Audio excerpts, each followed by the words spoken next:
Napa to sababe kula ngeboti Plemper Tangga Jiwa Jambudipa Nirmala? Merga niki kebutuhan rakyat pring apus niki kedukuhan pring apus. Nek nganti kula ora iso Plemper Tangga Jiwa Jambudipa Nirmala ento, ateges rakyat kula sengsara. Daripada rakyat saya sengsara, lebih baik saya yang harus menjadi apa ya? Bapak saiki munggah nang kayangan karo gareng karo Petro. Aku kon keri nang donya, jarene kon ngerampung kene ku arep duwe gawe bangun desa. Weh, ngono ta? Lah terus kowe mrene ngopo? Mrene arep njaluk tulung karo kowe wae to, Gok. Aku ditulungi bapak digobali ya, wa. Nendi? Nang omah. Sampeyan tak tuwa dhewe to. Jare mbiyen sampeyan karo bapak karo Bathara Guru ki kedadian saka telek. Us. Mau anu telek tenan mrene ngendhok. Oh, ayo. Sampeyan kulite, bapak putihe, Bathara Guru kuningane, ha to? Heeh, teleke dadi mbilung.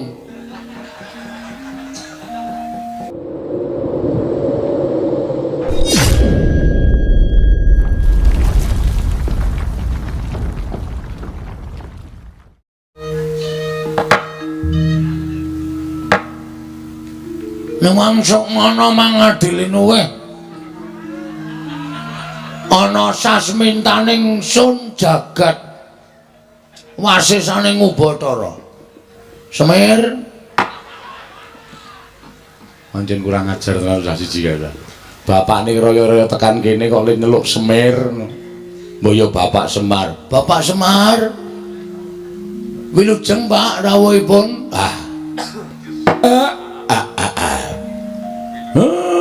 Wong tuwa dibasani karo anak ki rasane ning ati kaya disiram tirta wayu sewindu.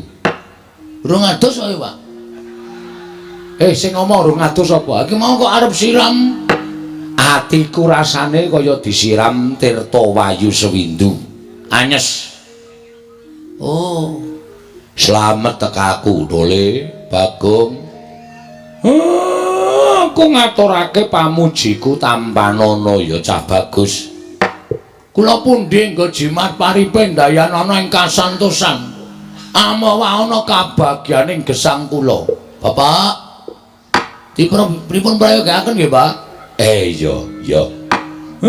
Ya ming aku gumun kowe iki dadi anake Semar kok. Seprana seprene manggon ning kene kok lincak ora ganti-ganti. Nganti mbok tembel nganggo blabak kaya ngene iki. Nek pancen ora duwe iki nyuwun karo bapak. Mesti tak goleke utangan. Padha wae, Pak. Urip ora arep ngebot-boti karo wong tuwa. Prayogaken anggenipun lenggah Bapak Semar. Iya, ora kurang prayoga, Dole. Kamas. Kamas nolo gareng. Waduh, sian. Biasane nek nyeluki tekle ngono. Ya Kamas Nala Gareng. Tata krama etok-etoke wonten Pasewakan Agung. Kamas Nala Gareng winantu ing Suka Basuki. Rawuhipun Kamas. Pangestumu, Dik. Slamet tekaku. Aku ngaturake pudya pangastawaku Tampanana. Kula pundi nggo jimat paripe ndayan ning kasantosan. Dipun sekecaken anggenipun lenggah, Kamas. Iya, wis ora kurang prayoga. Kamas. Kamas Petro. Wilujeng rawuhipun, Kamas. Wah, anteng atiku, Gong. Ayem anteng. Saiki ayeme atiku prasasat kabagyan kaya anguk-anguk lawanging swarga. Mengkono, Kamas. Slamet to, Di. Pangestumu. Wilujeng, Mas. Prayogaken ya, Mas. Ya, ora kurang prayoga. Sabar sedhela Bapak Semar. Mboten wonten gangsal menit tumuli menika mangke unjukanipun medal. Iya. Ya, wis aja kuwat. Dadi ayem rasane Bapak. Bapak kuwi mlaku saka Karangkadempel, saka kelurahan tekan kene. Nek sing jeneng wong tuwa ki rak ya mesti ngelak. Sami, Bapak. Kula nggih ngoten. Ya mung sing dadi kagete atiku, Bagong. Kowe kok dadak menehi undangan karo bapak. Dina iki kon tekan omahmu iki jane eneng ngopo? Malah tekaku bareng karo Gareng karo Petruk iki apa kakang-kakangmu ya tok wenehi undangan supaya tekan omah kene. Pancen leres mekaten, Bapak. Wonten atur ingkang badhe kula unjukaken kathahipun Bapak. Basa ora pethoke gayane basa. Badhe kula unjukaken ngersanipun Bapak Semar. Bab apa? Ngaten, Bapak. Ingkang sepisan sewu-sewu kalapatanipun ingkang putra Diagung Pangaksami dene kula mboten ngaturaken tata upacara ning kaprajan dhateng Bapak Semar. Upamiya ai. Upamiya Bapak menika rawuh menika kula ngertos badhe rawuhipun tabuh pinten kula badhe nyawisaken bandosa. Kurang ajar ngono. Kereta kencana. Apa duwe? Kere kok kereta kencana. Ayo saora-orane titian apa Bapak tok pethuk nganggo apa to apa. Badhe kula pethuk mawi titian kula, Pak. Saha nyawisaken Herminakata, Hermawar. Hermawar. Herminakata ing nggone Ndara Dursasana. Hermawar kinari amiji ampeyanipun Bapak Semar saha amiji ampeyanipun Kamas Gareng lan Kamas Petruk. Wis rasah werna-werna. Sing jeneng wong tuwa karo anak ketemu slamet ki wis ayem atine. Lho. Lha pinangge slamet teng pundi, Pak? Sing jeneng wong tuwa karo anak ketemu saras ki wis apik. Berarti nek niki slamet ana hubungan karo saras. Wah, wis goblok banget. Saras ki waras. Oh ngono panti pijet. Utuh. Terus slamet ki wilujeng. Ngono lho. Nek kira-kira ora iso basa rasa basa kok malah bingung Bapak anggo. Pripun Pak ya tata kramane. Ya wis ora dadak werna-werna sing baku Bapak wis tekan kene iki aku wis seneng. Mengkaten Pak. Lah saiki aku tak takon. Monggo. Kowe iki jane arep ngopo kok dadak nekake Bapak? Wah mboten mungkin, Pak. Mboten mungkin kula teger nekak Bapak. Ngrawuhke Bapak ana ing kene iki karepmu piye? Ngene, Pak. Selasa basa wae kok. Oh ya basa. Mekaten, Pak. Niki kan ora kaya wong muni basa kok niki kan. Menika kan, menika la sanggukan. Engko ngelak ora. Menika apa ping pindho? Sagedagan menika ya apik. Titi wanci menika, Pak. Menapa to sebabipun dene kula ngawontenaken pepanggihan keluarga. Keluarga ageng Bapak Semar Badranaya. Kula caos prisa, Pak. Niki kan pun meh habis masa bakti kula.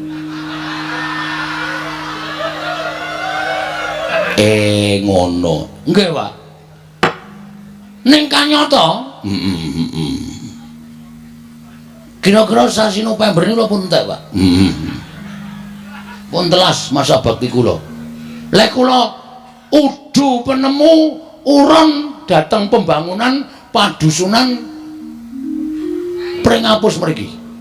Lah terus niat kula niku ajeng neruske perjuangan kula, Pak. Perjuanganmu ing babagan anggen kula ngesuwi para kawula sak padukuhan ing Pringapus. Menika badhe kula terasaken namung keramikipun dereng gadah, Pak.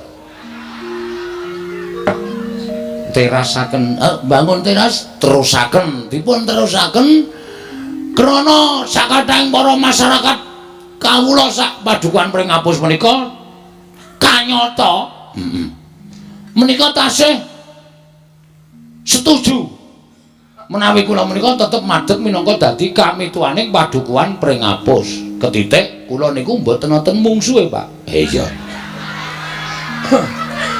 Ha niki sing kula pacak dadi mungsuh kula bojo kula, Pak. Oh, iya. Supaya sah ing samukawisipun. Kuwi tegese lemu mranata para kawula kuwi apik. Dasare kowe ya srawung karo masyarakatmu, srawung kawula-kawulamu. Ya lah, nggih, Pak. Ning nggon tata cara apa wae kerepotaning masyarakat kowe teka. Ana ing kabagyaning masyarakat kowe teka. Masyarakat kesusahan kowe ngetok, masyarakat padha seneng kowe ya ngetok. Kuwi jenenge kowe srawung apik, mula ora ana liyane kejaba kowe kudu neruske perjuanganmu melawan Belanda. Ora. Perjuanganmu nggonmu nata marang padusunan iki. Mekaten, Pak. Nah, intine pun kula ajeng nyuwun pangestu kalian Bapak Semar. Tak pangestoni. Kalian nyuwun Prabeya. Lho.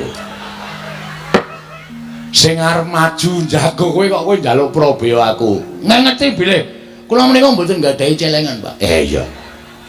Ngengeti bilih kula menika ugi nuwun sewu tiyang mboten gadah nek dipercaya dening para masyarakat anggih kados pindho pundi malih kula tetep kudu maju minangka dadi pengayomaning masyarakat nerusaken dhateng pembangunan pedukuhan Pringapus. Niki ngaten niku, Pak. Lah, mula kula nyuwun dukunganipun, Bapak. Iya. Bapak kula pacak minangka dadi tim sukses kula. Iya. Sampeyan Bapak kula jaluk supaya ampun tilem dina niki. Wong tuwa melek teka saka iki tekan November ora mudhar ya ning ya. Ayo aneh-aneh ora. Sambil nemplekke gambar-gambar, Pak. Oh. Lambangmu apa, Le? Yamaha 75. Lho. Sing jeneng pilihan kuwi mesti lambange bangsa jagung utawa bangsa pari kuwi mengku lambang dhewe-dhewe. Nek pari iki kesejahteraan pangan lan sak piturute ngono kuwi ora kok Yamaha 75. Ha iki pemikirane wong ora cerdas kaya ngene iki. Oh, mergo apa kok gambari montor. Kita harus bergerak cepat, membangun desa kudu bergerak cepat. Cek dengan pemikiran yang lugas. Apa sebabnya nggak kabar motor selah sepisan langsung muni Yamaha 75 kebule tekan ngendi-endi. Tegese kuwi nggonku srawung karo masyarakat iso tekan ndi-endi. 75 wis dadi tembung terus tanggap ing samu barang lir. Usaha. Wong ki nek urip tanpa direwangi usaha ora bakal iso kelakon penjangkane. Jiwa besar. Usaha meneh, usaha wis ping pindho. Hasilnya akan kelihatan. Langkah pertama kita memajukan masyarakat. Inilah pemimpin yang luar biasa.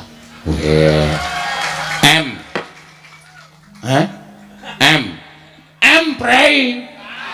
Loh, pray piye maksude? Mengasuh. Iya. Ayo kita bangun desa kita. Wah, edane. Kowe ngapa ya, Mir? Tangane kaya ngepleki dara ngono. Ngepleki dara ora. Bapak ki seneng karo semboyanmu ki seneng. Ngono, dadi iki ora bain-bain, Pak. Mula aku niat bangun desa. Nek ya kuwi apa sing tak lakoni bangun desa kuwi bukan hal lahiriah. Yang artinya iki lagune Roma Irama. Wah, Ndeng. Sing tegese, kuwi ora sing tak bangun ki bangsa papan sing magrong-magrong. Terus bangun intimidasi. Lho. Intimidasi ki piye maksude kok? Pengairan lho, irigasi. Intimidasi ki pendekatan. Ndeng. Irigasi. Ora bangun perkara kuwi, ning sing tak bangun kuwi la batiniah, Pak. Batiniah. Bapak paham ora kata-kataku? Paham. Mergo Bapak nun sewu SDM rendah. Iya. Dadi aku nek dadi pengareping dusun ki SDM tinggi ki nek omong SDM rendah ki ora nyambung. Nyambung aku ngerti. Karepmu mbangun batine para kawula. Mbangun batine para kawula merga pembangunan lahir itu bisa terwujud karena batin sing wis padha manunggal nyawiji dadi siji. Ngono lho. Rukun, tentrem, gotong royong, manunggal. Nek susah ya do gruduk marani kabeh. Nek bunga ya ora dhewe gruduk marani kabeh. Kuwi mujudake ati sing manunggal. Nek atine manunggal, wong sak padusunan ki sayek sayeka apa to? Praja, sayek sayeka praya manunggalake batin, pembangunan lahir bisa terwujud. Bener kok.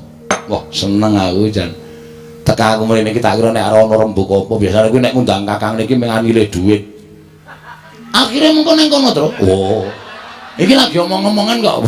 Cilaka iki. Aku wis omong sih. Ngono lho. Ya, apik. Terus piye, Gong? Ayo kuwi mau. Mula iki aku arep bangun batine kawula sak padusunan. Carane kabeh kudu tak klumpukake. Setiap saat tak tekankan. Bahwa ya nek kita itu satu negara. Ya. Sak negara. Awak dhewe kudu urip mansinamatan. Awak entuke apa ta wong congkrah? Ha ta, Pak? Dusunku iki upama ana congkrah, wis kecekel wonge, Pak. Weh, sapa sing marai sebabe? Aku. Lho. Kok malah kowe dhewe iki? Nek saiki wis tak suda. Iya. Tak suda aja nganti aku gawe congkrah. Mergo aku dadi pimpinan. Heeh. Supaya kabeh ki iso manunggal tetunggalan sayuk rukun karo kancane. Ngono lho, Pak. Ha iya. Apik to, Le. Lah terus saiki bapak tok jak rene iki jane arep ngopo? Nyuwun donga, Pak. Oh iya. Sing jeneng anak nang ndek karepan tanpa dongane wong tuwa. Mbok nganti sirah dienggo sikil nek nganti kelakon. Mergo wong tuwa iki tumrap aku Gusti Allah katon. Bener. Bapak iki tangan-tangane iki sing gawe urip. Nek bapak ora paring pangestu, arep aku menggebu-gebu tidak akan berlaku. Weh. Iso kabeh ta, Tru? Heeh, pinter. Ngono lho. Dadi aku bapak rawone tak suwuni pangestu. Angka loro. Kakang-kakangku ya tak jaluki pangestu mergo kakang-kakangku kuwi tumrap aku iblis katon. Setan tenan. Bapak iki di pihak yang baik. Nyuwun tiga Mas kagem bapak kula. Ora urung dijalukke panitia. Sing gedhe pangapuramu Pak, gulaku entek. Weh. Ya wis ora apa-apa. Tak suwun ke panitia ya, Pak. Kok diwakilke dalange sik mangan. Wah iya wis ora apa. Ora apa-apa dole. Ngono lho. Nyuwun pangestu lan aku nyuwun karo bapak supaya sak suwene iki bapak nunggoni karo aku. Mergo kekuatan sing paling luar biasa tumraping Bagong iki mung Bapak Semar. Syukur nek kowe isih percaya karo aku. Lah kok kon percaya sapa? Wong bapak iki bapakku. Iya. Ngono. Sak ngendikane bapak arep tak estoke. Sak dawuhe bapak arep tak estoke. Aku tok kon ngopo, Pak? Biar dek zaman pertama aku nyalon dukuh pring apus, tok kon kungkum. Aku yo nglakoni 40 dina 40 bengi.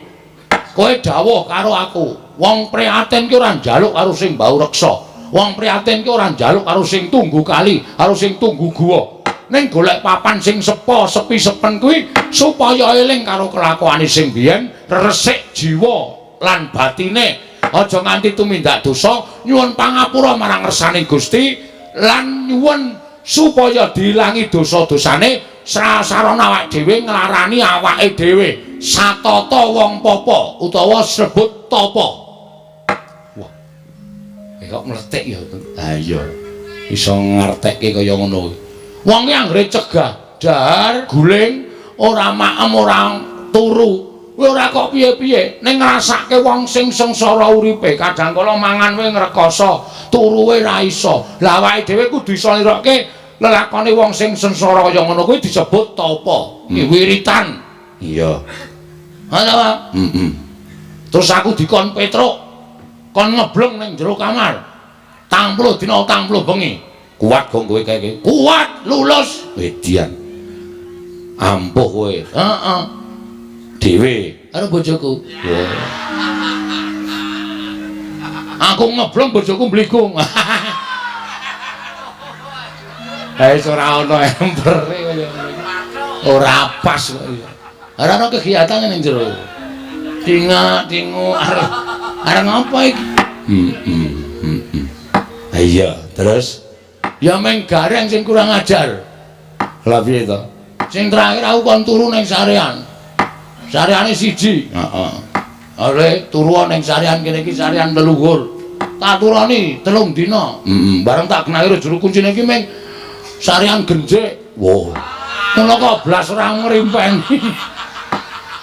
Arep tak apusi. Setan ora.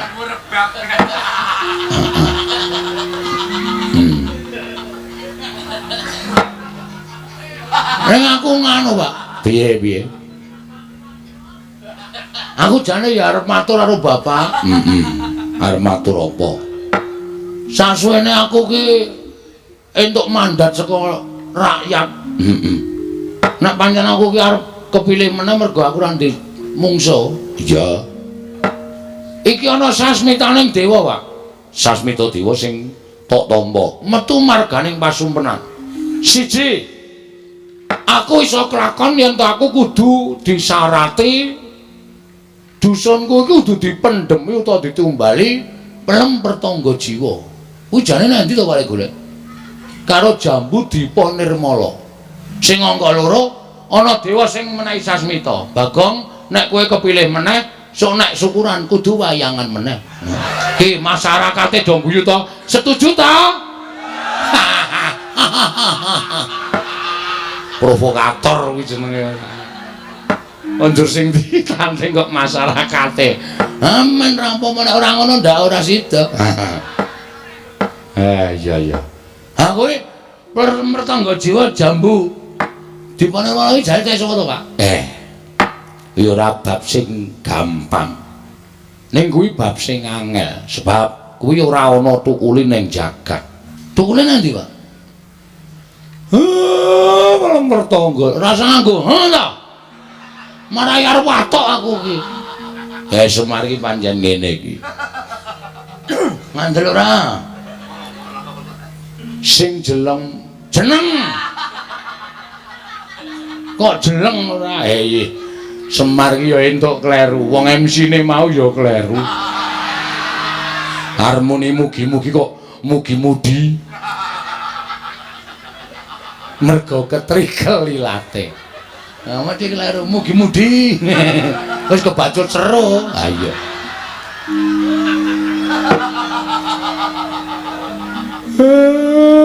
Kaya omongi ya, pelem pertangga jiwa, Jambu Dipa Nirmala kuwi tukule ora ning jagat.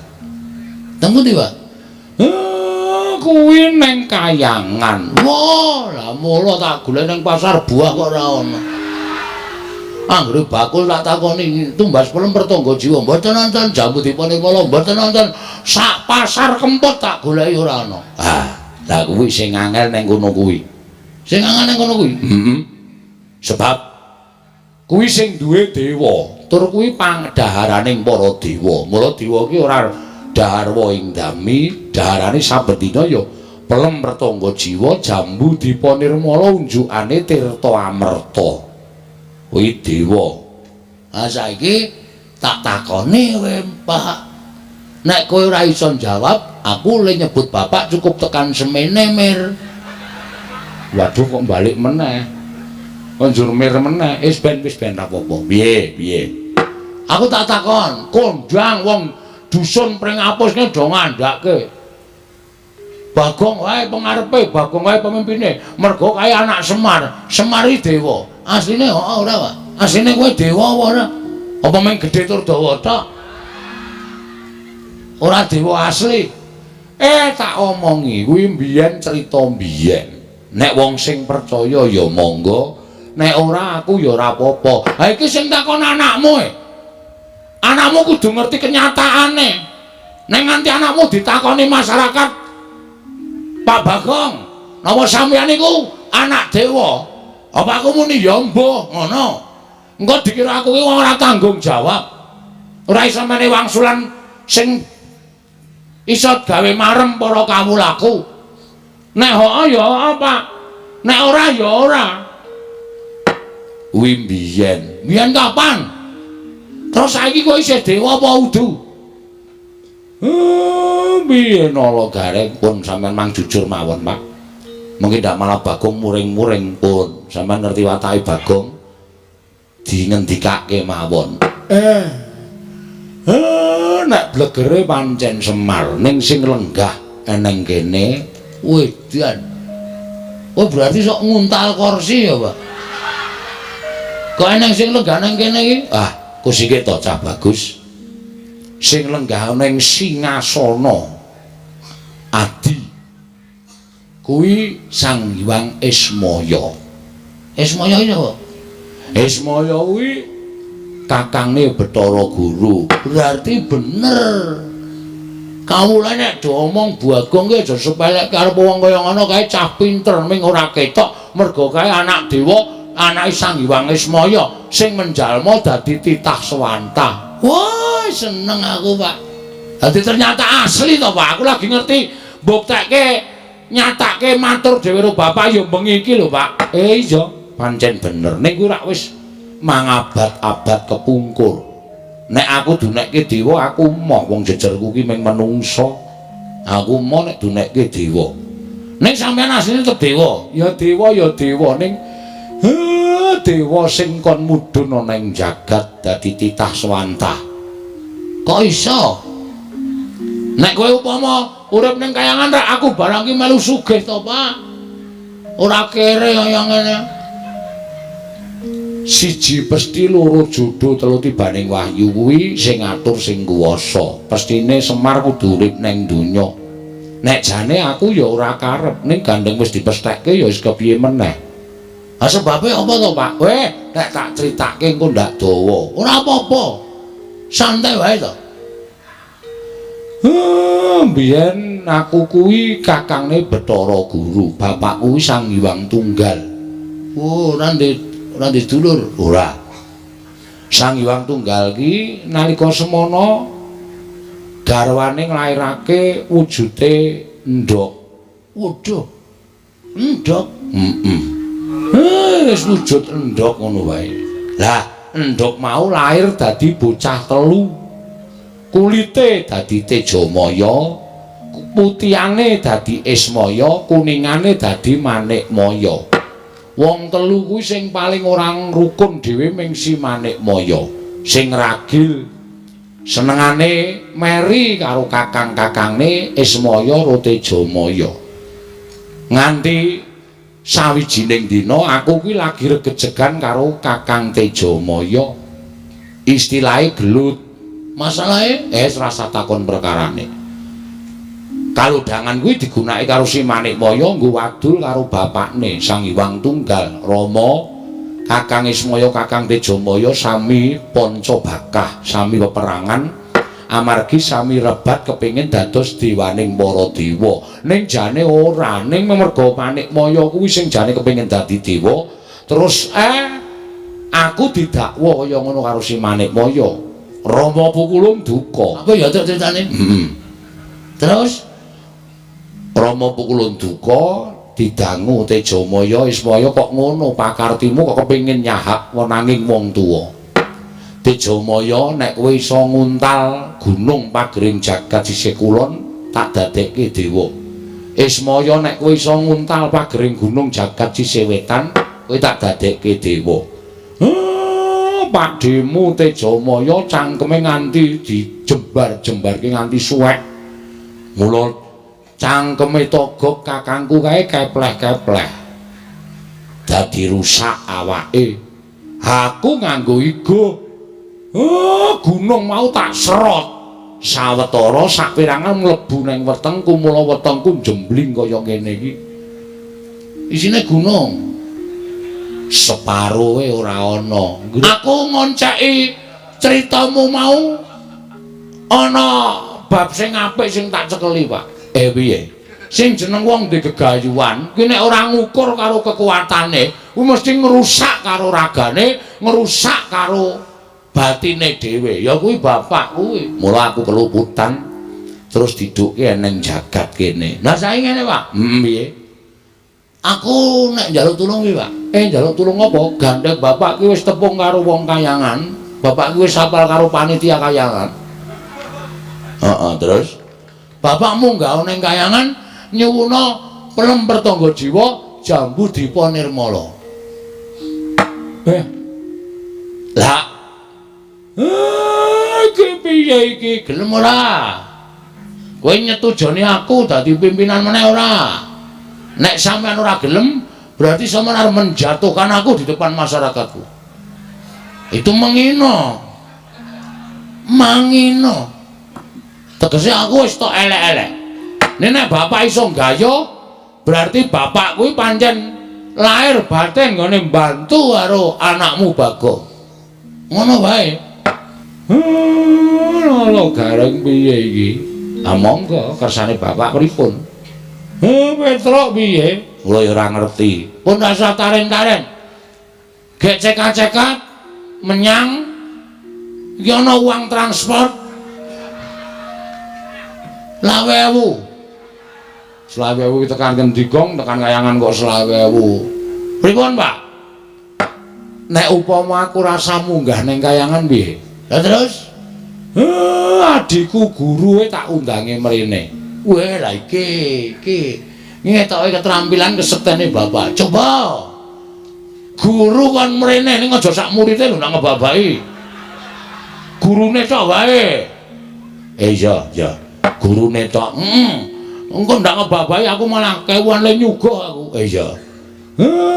Tak matek aji ya Bagong, matek aji pameling. Bathara Guru men tekan ana ing kene. Kowe matura dhewe sakarmu. Entuk karorane ya sakarmu, aku ming sakderma nglantarake. Nggih, Pak, ngestoke dawuh. Pati patelino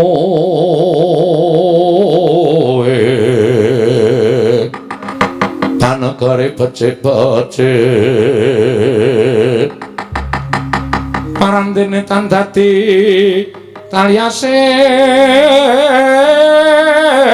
kala bendu rupe kang ribeti om Lurah Semar Dumbuk kunjunge tegese duwe gawe sigra matek aji pameling datan dangu cumorot saking Dirgantara nenggih Onyang Madyapada Hyang Pikulun Sang Hyang Jagat Girinata ya Sang Hyang Bathara Guru tumedhak wonten ing Baliswaning Lurah Bagong. Pak. Ki ana wong malak. Malak piye? Kancane tangane loro kok papat dhewe. Ki nek adus suwe tenan iki ngosoki kelek papat. Linggo ngisor. Kuwi Bathara Guru. Lho, kok ora nggo stop map? Bathara Guru. Ayo linggo ngisor. Nggih, Pak. Waduh, rawuh tenan nun ya, Pak. Iya. Oh, Mas Tunama Sidang. Sekaring bawana langgeng. Kakang Ismaya ndangu kalian kula. Sing gedhe pangapuramu. Manikmaya paripaksa kuwi tak rawuhake ning kene ya merga ana wigati sing bakal tak aturake marang Manikmaya. Kakang Ismaya kula ngaturaken bekti kula kunju. Iya tak tampa pangestu tampanana. Dian ora basa ya, Pak. Kuwi adikku kok. Oh iya, Nding. Tejamaya, Ismaya, Ismanta. Sapa? Manikmaya. Oh lah. Pukulun kula ngaturaken bekti kula kunjuk pukulun. Nyaya nala garing ingsun tampa. Ora liwat pangestu ning ingsun tampanana. Kula punika jimat paripin dael ning kasangkusan. Reng ora medhingring. Oh iya lali aku ora. Saking kamitenggengen karo busanane pukulun Bathara Guru ting glebyar ora karo-karuan. Pukulun bekti kula kunjuk. Ya Petruk ulun tampa, pangestu ulun tampanana. Kula pendika jimat paripin daerah ning kasantosan. Pikulon, kula ngaturaken bakti kula konjuk Pikulon. Ya Bagong ulun tampa, pangestu ulun tampanana. Kula pun dinggo jimat paripin dayana ing kasantosan. Lah menika ngaten Pikulon. Estunipun panjenengan rawuh wonten ing pedukuhan kula menika panci kula ingkang nyuwun tulung dhateng Bapak Semar ngrawuhaken Pikulon Bathara Guru. Iya Bagong. Ulun boya apa-apa. Apa piye? Ora sembrono engko disotke. Wah, anake Pak D Semar e. Ikan mengadimu santai wae, Pak. Ulun boya. Ulan kok ulun apa ulan? Ah, wah aku gak ngece MC-ne mau dadi kelera-keleru aku. Kualat tenan aku. Kakang Semar. Apa? Wonten menapa? Mangke menawi kula paring pangandikan kaliyan Bagong malah mboten rampung-rampung. Ya ming ana penjaluk sithik saka anakku sing bakal katur marang Manikmaya. Wis ben anakku sing matur dhewe monggo ndak dikira aku piye-piye. Bathara Guru menawi ngaten inggih Bagong matura. Mekaten Bu Kulon. Kula menika nggadahi gegayuhan kepengin bangun desa kula. Nelasaken masa bakti kula 1919.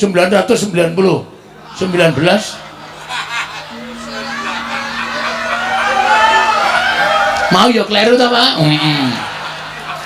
Oh, dadi lurah kok suwe men.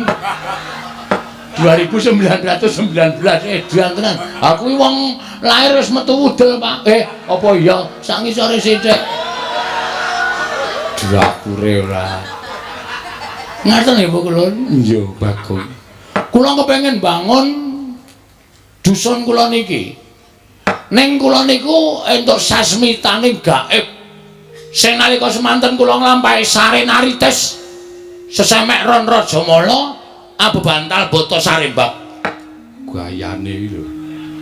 Kowe turu ning Tritisan ki Tritisan ngendi? Wong Tritisan metokne kandang pitik ngono kok. Ning dhuwur kandang pitik. Oh. Sing penting nek ning Tritisan. Entuk sasmitain gaib. Sasmita gaib. Sasmita gaib bilih saged rancak napa sing kula lakoni menawi dusun kula menika dipun tumbali. Ditumbali apa, Bagong? Sepisan ing winastan pelem arum manis. Ah kok wis malik iki piye? Pelem apa? Arum manis. Pelem arum manis kok dadak ngrawuhke Bathara Guru. Wis jendeng lali aku.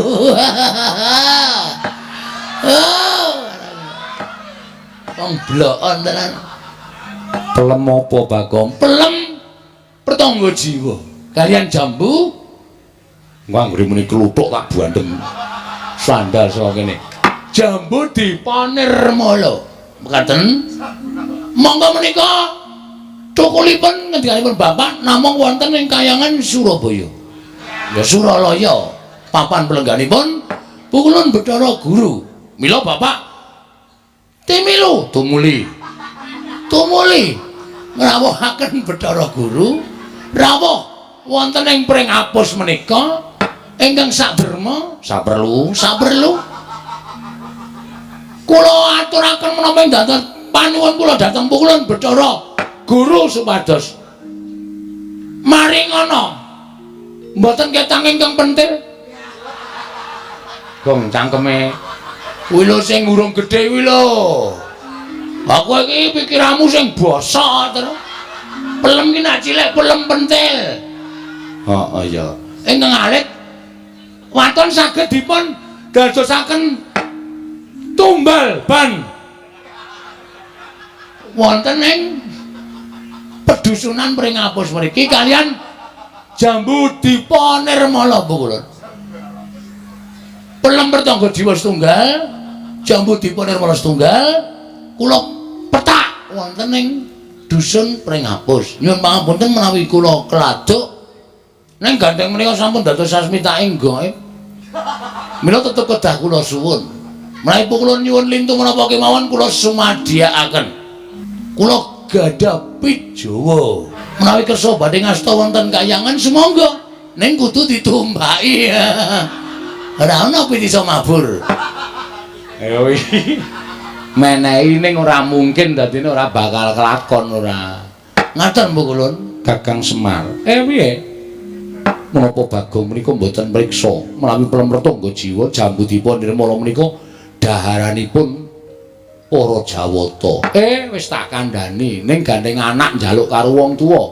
Ana tetembungan anak polah bapa uga pradah. Tur ngene lho Guru.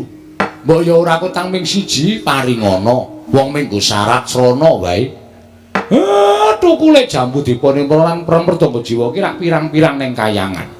Nek ming tok longi siji dienggo anakku, dienggo srana ora ngelongi kayamu, ora ngelongi agung lan ageng kuncaraning asmamu. Mula paringna ya Guru. Aku njaluk kanthi banget wene ana. Mbok nganti aku kudu kepiye sing tak lakoni, aku tetep tak lakoni waton kowe gelem menehake jambudipun nirmala Plemrtangga Jiwa. Wilahing. Lho kok malah janturan? Kok sipne. Ilahing. Awit nomastu nama Cidem. Negaripun dipandang kunjung. Gong tak bandung sandal cangkemmu lho. Malah janturan kaya arep wayangan ora. Ha ki mau malah wilahing. Wilahing. Yuk. Aduh. Malah kena sirahku dhewe. Bayan Bagong ki malati. Wis wenehno. Kakang Semar kula badhe munjuk atur. Piye? Slaminipun kula menika dados diwaning para dewa. Slaminipun kula menika dados nalindraning Jawata, sedaya titah wonten ing jagat menika sami nyembah kaliyan kula. Namung imanipun wonten titah setunggal ingkang dereng nate nyembah kaliyan kula. Kula kepengin titah menika keparenga sakmangke nyembah dhateng kula. Lan badhe kula paringaken Plemrtangga Jiwa lan jambudipun nirmala. Sapa sing ora nyembah karo kowe lan kudu nyembah karo kowe? Mengko wonge kuwi tak paranane. Tak dawuhi supaya nyembah karo kowe, jer nyembah karo dewaning para dewa kuwi wis sak mestine. Ingkang dereng nyembah kaliyan kula namung Kakang Semar.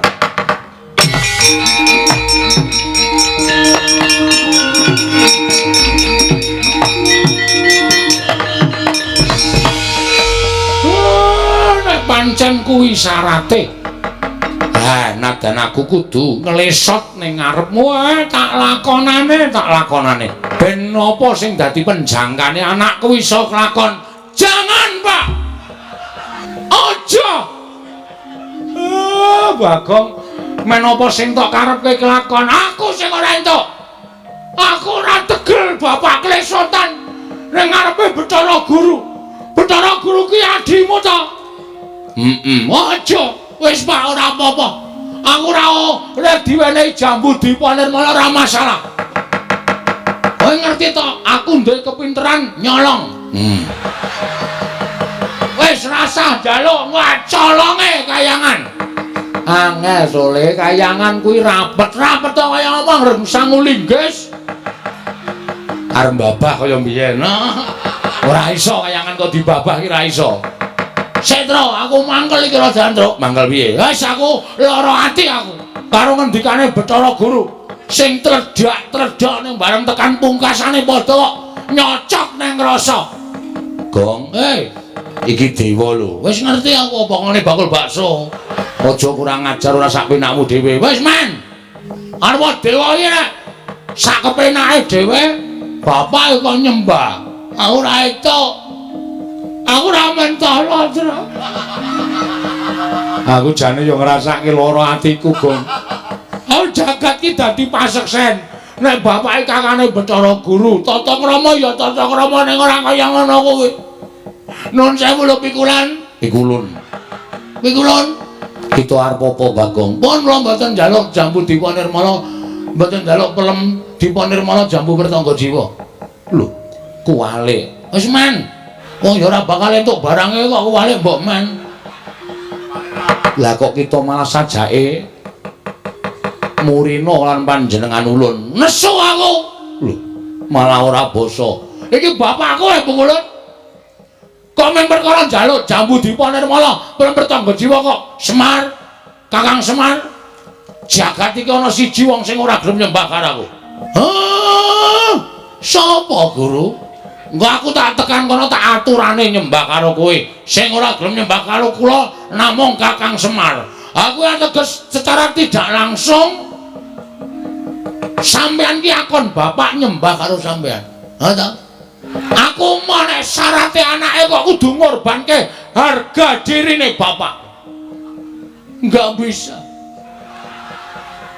Aku enggak bisa. Nek carane kaya ngono, alon aku terima mundur wae. Kuwalik. Lagune kuwalik main ra apal kok sakarepku. Kuwalik ya men aku kuwalik ya nekat kok. Aku ora trima. Ning sampean mang titeni. Sampeyan ora menehi jambu Dipa Nirmala pelem Pertangga Jiwa. Aja sambat nek nganti ilang sakwite. Kuwi ana duduk sisan pokoke. Apa jare? Gawe masalah kok, gawe masalah karo mantan maling. Sampe nake dhewe ora. Gugu karepe dhewe arep piye kowe ha? Lho, kita malah wani karo panjenengan ulun. Sing tak wedeni yen ngono kita ora bakal ulun paringi. Aku ngruda paripeksa. Apa kita wani karo dewa? Sing to, kowe kita iki sapa? Wah, iki sing ora paham Bagong. Gong kita iki kowe. Tak tanya modar kowe. Bapak iki jenengke aku ngrekoso dibancaki barang ing diwalik kita. Awangun Bagong karo kita. Kita nek aku nyebut, aku pamane dewa aku nyebut kowe kita. Nek kowe nyebut aku ulun. Ulun piye? Sing ulun sapa? Ulun aku. Jare Bathara Guru. Piye ta iki? Bathara Guru apa ulun? Wis mau diaringi ambok 2 jam iki kok ngene iki terus. Ha wong cah ora dong kok dikandhani ora. Iki basa dewa. Oh, beda. Nek misale Gong arep nendi ngono kuwi aku nyeluk kita arep nendi. Oh, berarti aku ki kita. Iya. Nek Bathara Guru ki ulun. Heeh. Aku kita. Ajare kita aku. Sing positif to. Pun mboten ajeng aku mboten ajeng ngomong kula. Mumet sirah kula. Sabanjure kepiye Bagong apa kita tetep bakal njaluk jambu Dipa Nirmala pelem Pertangga Jiwa. Nek purun mboten maringaken kula tetep ngruda paripeksa. Yen ana apa kita wani lan para Jawata. Nek jane mboten. Ning gandeng nuwun sewu niki kebutuhan rakyat. Napa to sababe kula ngeboti pelem Pertangga Jiwa jambu Dipa Nirmala? Merga niki kebutuhan rakyat Pringapus niki Padukuhan Pringapus. Nek nganti kula ora iso pelem Pertangga Jiwa jambu Dipa Nirmala ento ateges rakyat kula sengsara. Daripada rakyat saya sengsara, lebih baik saya yang harus menjadi apa ya? Korban demi kesejahteraan rakyat. Wah, jangan tepuk tangan. Apa gunanya tepuk tangan tanpa saweran? Urung nembang kok wis saweran. Aku mundur alon. Kaya apal kuwi, aku sedira nyetel kuwi. Oh. Kempol cawet. Cendol cawet.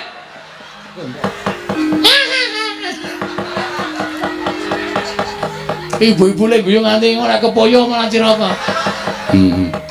Kula ajeng rebut kita wani karo para Jawata sing tak wedeni awakmu. Bagong sabar men, meneng men.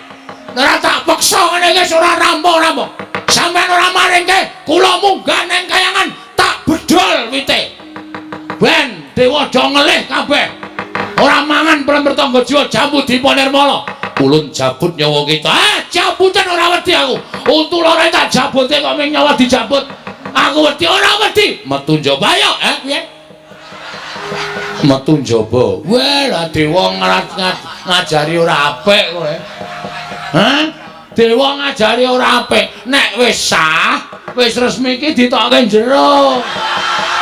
Lah metu njaba. Oh, kurang ajar kowe ra.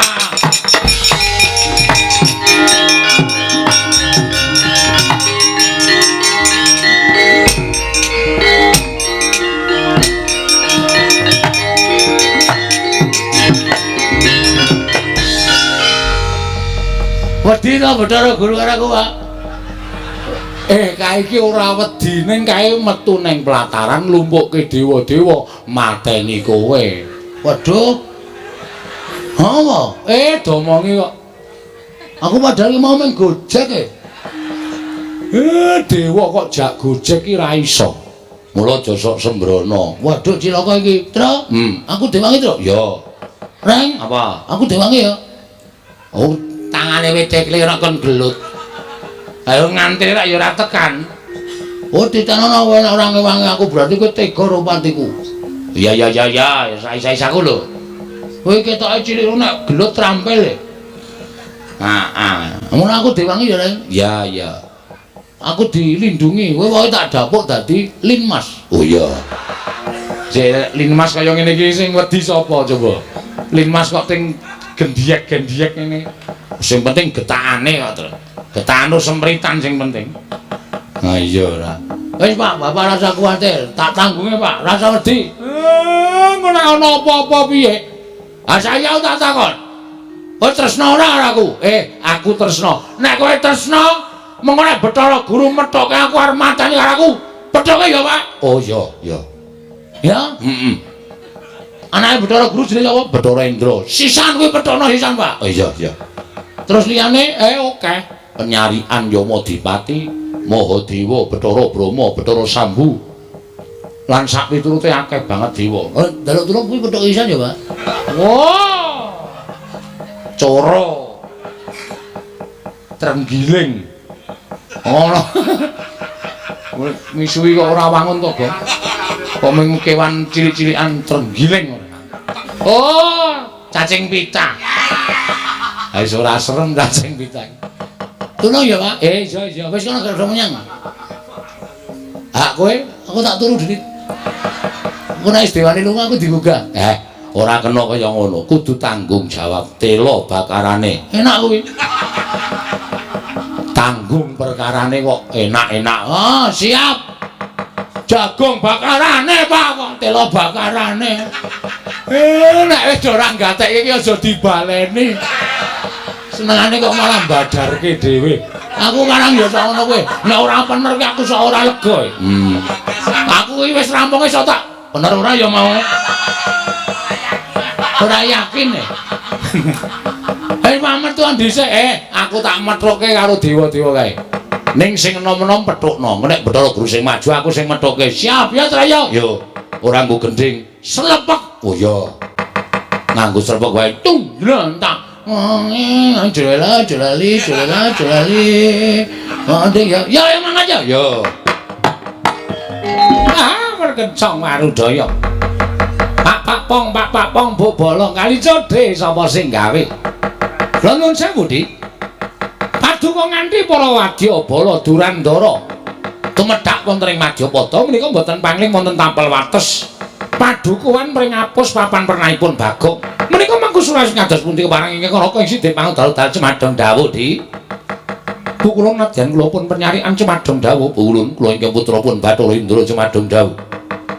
Bu Ulun kula ingkang putra pun Bathara Brahma Cemadong dawuh. Nggih, Bu Ulun kula ingkang putra pun Yamadipati Cemadong dawuh. Kakang Narada, Kakang Resi Kanika putra. Inggih wonten timbalan. Mugi andadosna ing kawuningan tedhahipun ingkang rayipun Bathara Guru wonten ing papan mriki krana kula nampi timbal inggih Kakang Ismaya ingkang miji dhateng ingkang rayipun Manikmaya supados tedhak wonten ing Madyapada. Lajeng rewanipun Kakang Semar jebul mboten kanyono-nyono tedhahipun ingkang rayipun Manikmaya wonten ing Pringapus. krana wonten pamutaipun Panakawan Bagong. Pamutaipun Bagong menapa? Bagong badhe mbangun desa nanging kedah wonten syarat-syaranipun. Syarat-syaranipun menapa? Padukanipun Bagong kedah tinumbalan Pelempertangga Jiwa miwah Jambu Dipa Nirmala.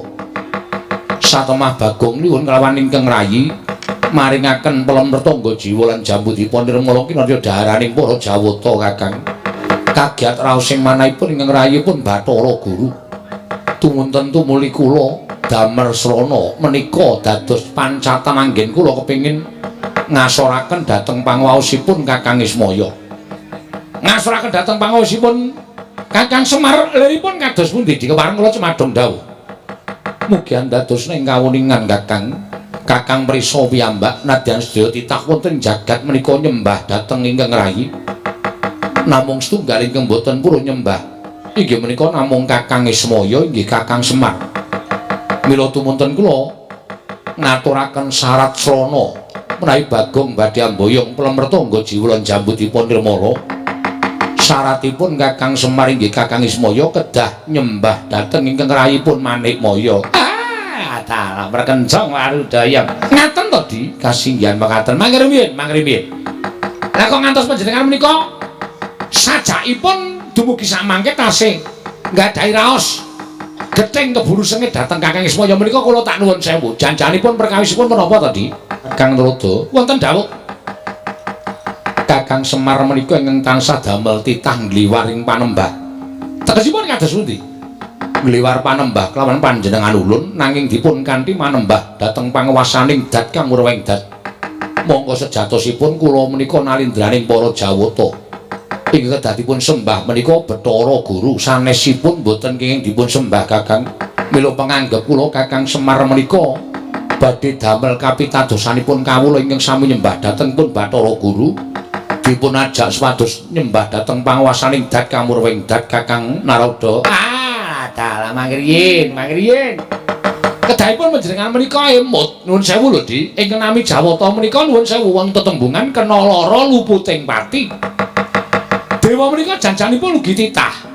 Namung nuwun sewu gandeng pinitados dening panguwasaning Gusti, tumuli dewa menika dipun paringi gesang ingkang panjang, tumuli dewa menika dipun paringi pitadosan supados ngawat-awati dhateng mubah musik ing para titah. Mboten kok panjenengan menika dados nuwun sewu panguwasa tunggal wonten ing jagat menika mboten. Panjenengan menika tasih wonten ingkang nitahaken inggih menika Gusti Kang Mahanasa. Mila menawi paduka diguru menika rumaosi bilih panjenengan menika panembah tunggal wonten ing jagat menika kula nuwun sewu klentu menika klentu. Nek panjenengan tuwun dawuh kalian pun Kakang Semar wadya jembakalan panjenengan menika ya kleru. Wong tuwane ya tuwa Kakang Semar. Tinimanipun Adi Pramesti Bathara Guru. Lah kok tumuli panjenengan dawuh kalian Kakang Semar wadya jembakalan panjenengan menika lepat Di. Acara jengipun kula matur kados mekaten kalian Kakang Ismaya. Tumuli wonten ingkang boten trimah. Ingkang boten trimah sinten? Anak-anakipun Kakang Semar. Ingkang sami nyulayani dhateng kula Kakang Narada. Mestine. Ora trima ning ngarepe anak-anake kok wong tuane kok nyembah karo panjenengan. Monggo Gareng Petra Bagong menika sami prisa nek panjenengan menika kadang tarunane Kakang Badranaya. Lah iso ora jeneng Mentala nek bapakne kok kon klesotan teng suku panjenengan menika mboten badhe mentala. Mila dinten sakmangke kula nglempahaken para Jawata menika ingkang wigati supados sakmangke kula aturi nyekel dhateng pun Gareng Petruk Bagong. Menawi Gareng Petruk Bagong saged kacepeng, Semar saged kacepeng badhe kula kanthi wonten ing Kayiwangan. Wigatosipun krana keluputanipun Semar saat majanipun badhe kula cemplungaken wonten ing Kawah Candra Dimuka Kakang Narada. Merkenca warudaya. Menika tegesipun kriwikan dadi grojogan, geguyon dadi tangisan menika mangke lampanipun boten sae lho Di. Boten namung ngembek lan paduka Adi Pramesti Bathara Guru ning badhe ngembek dhateng ngawontenanipun Kayangan. Mergi menapa? Kula menika nggadahi saloka, ora ana ala ingkang tumama warang becik menika boten badhe wonten. Nadyan to kendhita oyot mimang kadang dewa. Kanthi pawadan menapa kemawon menawi pakarti ala menika boten badhe saged tumama wonten ing pakarti ingkang sae. Ning malah kosok wangsulipun ingkang tumindak awon sakmangke badhe dipun damel wirang dening pakarti ingkang sae menika kala wau. Mula ingkang sae menika monggo Nadi Pramesti Bathara Guru badhe nindakaken pakrawis menika nyepeng dhateng Panakawan langkung-langkung dhateng Semar. Kula nuwun sewu lho, Di. Mboten ateges kula badal dawuh. Ning kula mboten ajeng melu-melu perkawis menika. Monggo tunggak waru godhong dadap. Tegesipun menapa Kakang? Rada ora melu-melu, rada ora melu garap. Menawi wonten menapa-menapanipun kula samanggaken kula aturi nyangga piyambak, kula aturi ngraosaken piyambak. Mekaten Kakang Rada. Nggih. Menawi kula mekaten lajeng sak mangke Kakang Rada badhe menapa? Lho, kok badhe menapa niku dados pundi? Lah kula wonten mriki tasih kagem menapa mboten? Ning nuwun sewu lho, kula mboten tuntun perkawis menika. Menika mang tanggung dhewe, mang lakoni dhewe. Menawi Kakang Rada wonten mriki mboten rumajang pakartinipun Bathara Guru, ategesipun Kakang Rada wonten mriki sampun mboten wonten ginanipun. Menawi sampun mboten wonten ginanipun sumangga kula aturi kundur wonten ing kahyangan kemawon. Ngibaratipun Kakang Rada sak mangke namung kantun nampi matengipun kemawon. Ha nggih. Ha wis. Penyarian Indra Brahma Yamadipati manuta karo Hyang Wulun Bathara Guru. Cekela Panakawan nek arep mlebu rumah sakit kana. Ha, rumah samu Panakawan iki gampang dicekelno piye? Hati-hati ya, Le, ngger cah bagus. Nek dan iki wong tuamu nek pakartine ora tumrap aku aja ditutke, aja ditiru. Menggak kowe engko ora mangan angkane nanging gabul kulute ya, ngger.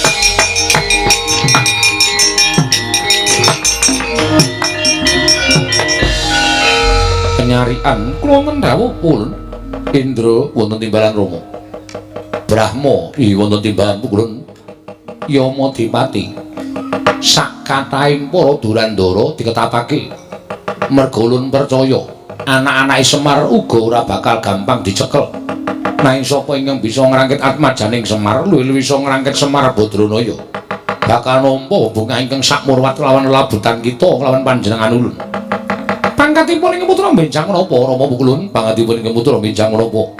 Ora ketang sambung obor cara lintang tumrya mangkat dina iki. Nang ngestaken dawuh. Nyuwun pamit bidal dinten menika. Nono ngestaken nyuwun pamit bidal dinten menika. Pukulun nyuwun berkah pengitu saged kasembadan panjangganipun paduka. Yeka wisanggeni maya Wisnu Pratenta. Wisanggeni maya Wisnu Pratenta.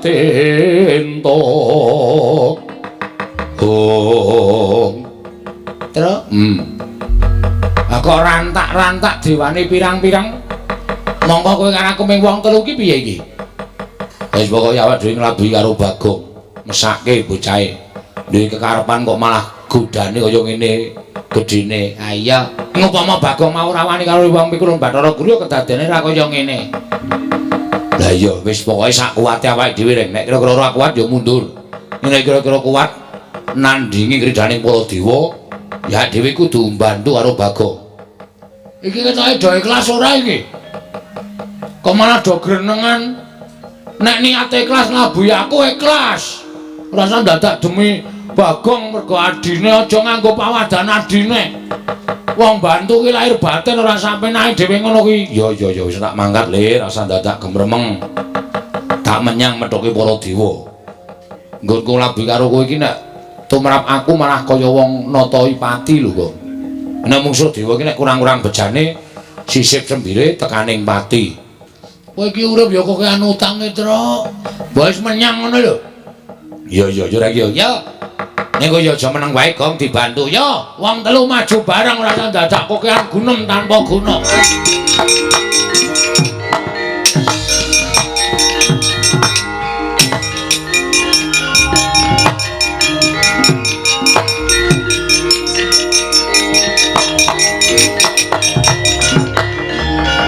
Mangyat Korda Srama Pangga. Kok iso urut ya, Tru? Heeh. Ki ngarep ki cilik mungsuhe aku wis genah imbang. Aku mungsuhku tengah kuwi genah imbang. Tru, aku sing tengah. Ora. Urute dhewe-dhewe kok. Monggo cangkeme nyrengenge kaya ngono kae. Kae sapa ngerti Gong? Ora ngerti. Bathara Yamadipati. Yamadipati? Heeh. Dewa tukang apa kae? Tukang jabut nyawa. Waduh. Wis entuk mungsuh pisane kok. Tukang jabut untu nyawa. Untu dengkulmu nyawa. Nek niat diniati Gong. Siap, wis ora wedi lho sapa-sapa aku. Kula ngatur bekti kula kunjuk Pukulun. Nala garing tak tampa pangestuku tampan ana. Pukulun Bathara Penyarian. Oh, Pak Carik. Udu. Bathara penyarian. Ya kancane Pak Carik. Ha ya wis. Bekti kula pukulun. Iya Petra tak tampa. Pukulan bekti kula. Ya Bagong tak tampa. Pukulun Bathara Indra lantaran bekti kula kunjuk. Ya Garing tak tampa. Pukulun Bathara Indra lantaran bekti kula kunjuk. Ya Pitru tak tampa. Indra sapa, Tru? Indra Dewa. Engko dono kasino Indra. Udu. Ora film ora. Kulon Bathara Indra ngaturaken bekti kula kunjuk. Ya Bagong tak tampa. Pukulun Yamadipati bekti kula. Ya Garing tak tampa. Waduh, serem suarane. Yo, Garing ndak tombo.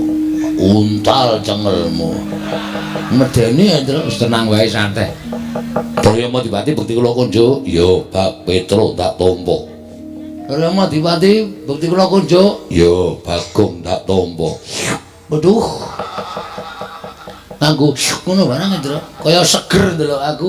Aku ucul klambi katokan training ngono kok. Mulane ya seger awakmu kimplah-kimplah. Dicokot iki diaginge iso mak grewel ngono. Mbok ora medeni. Wong arep perang kok malah dijek-jeki. Ana Garing wonten dawuh Pukulun. Tekako ning maman kene didhawuhi Wang Pikulun Jatimurti Wong Pikulun Bathara Guru. Kuwi katosipun? Aku ki nang ngrangket karo kowe. Lho, sebabipun menapa? Merga kowe wani karo Wang Pikulun Bathara Guru. Kowe ora ngeparengake yen to Siwa Badranaya ya Siwa Ismaya nyembah marang dlamaning Wang Pikulun Bathara Guru. Wah nek perkara niku beda perkara. Semar niku bapak kula. Nek nganti bapak kula digawe diasorake derajate kaya nyembah dlamaning Pikulun Bathara Guru ora bakal kelakon. Upama Semar gelem, anak-anake sing ora gelem. Ngoten. Tur niku kula ajangi jembar. Kula ngerti nek dewa-dewane ajeng ora trima karo napa sing kula lakoni. Rawi-rawi lantas malang-malang tak putung. Sapa ganggu bapak? Nyawane Garing tak ikhlasake. Lho, kowe wani karo dewa. Sing tak wedeni apamu? Ming dewa iki kok diwedeni. Ya, Tru. Aku karo tukang nagih utang ora wedi kok. Ming dewa diwedeni. Oh, siap, Gong, siap kae. Bapak Petruk bareng ngembilani karo bapakne. Lho anake, Mas. Pun sewu kula niku anake bapak. Dadi nek Garing belani kula mesti belani. Wah, nek ngono Bagong ya belani. Ora kok. Belani. Ah, ndeng belani. Medeni nek omong untune kok graji, Tru.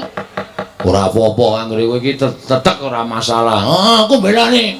Kowe sapa jenengmu? Yamadipati. Yamadipati. Ya. Kowe belani kena ning ditena jabut nyawamu. Wow, nangane jabut kowe ya. Belum rampung barang tak jabut ya. Manusia macam apa itu?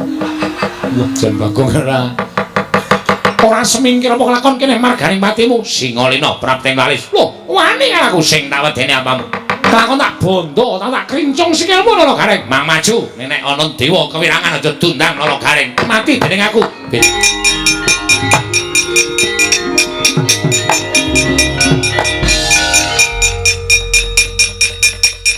Tru, wedange puta. Ya sepen. Wedang sing endi? Sing tak akeh banget mau lho. Iki tak kira mlayu arep ngabarke apa-apa kok wedange puta. Kesamplo tangan kowe. Piye? Wah, aneh. Aneh piye? Dewa ditanya kok ora kena ya? Dewa ki sekti kok aku ki ya gumun Bathara Penyarian tak artek antem. Kok kaya jarake iki rong jangkah kok ora kena. Nek sak kilan ki berarti lembu sekilan. Nek rong jangkah ki lembu rong jangkah. Ora ana aja kok lembu rong jangkah. Piye Gong? Piye? Wis tak andani ngayal to kowe. Dewa ki angel dia kalahke. Arep kowe mampang-mampang anak Semar kae. Ning nyatane kowe ora menang karo dewa. Arep diantem ora tau iso kena awake kaya ana sing namengi. Kaya ming ngantem angin. Aku ya ae. Ya Madipati arep tak jotos raine iki. Tanganku ya ora tekan e. Oh, menggok dhewe tangane. Lho. Rating ora. Rating nabrak cengelmu kowe. Ya ora nesu wong takoni ngono. Aku mbanyol kok nesoni kowe mbanyol sak karepe dhewe. Role aku e. Oh iya, iya. Wong liya ora entuk nyaingi aku. Oh iya, iya. Kowe meneng wae pokoke biasa wae kowe. Ya. Piye, Gong? Takon Semar Yo.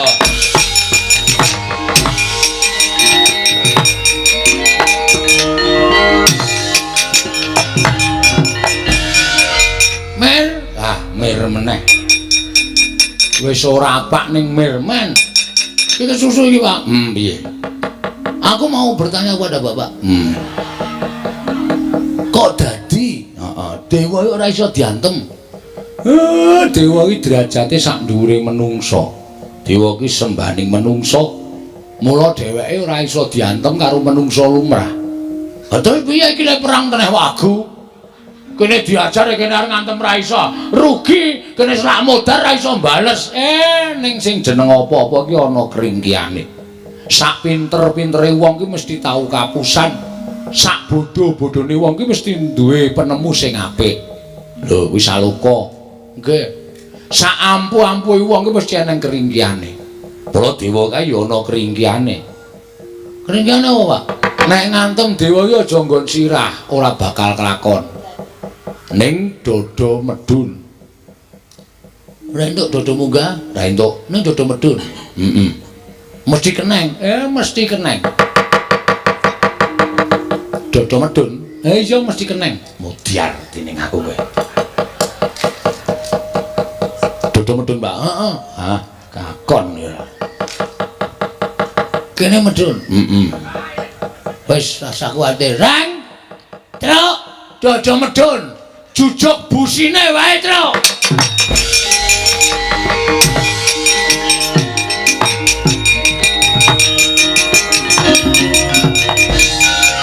ayo. Amuk Suramrata, Jayawrata imbang yen padha-padha. Kowe arep ngopo kowe? Kowe arep ngopo kowe? Mang tutuke le ngantem. Mang tutuke. Sadurunge aku semaput, bales kowe ora kekecek aja duntang nolo gareng. Ayo, aku walesen. Aku walesen. Reng, Apa? nggon busi. Oh siap. Kono wis entreke lorone ra jamak-jamak.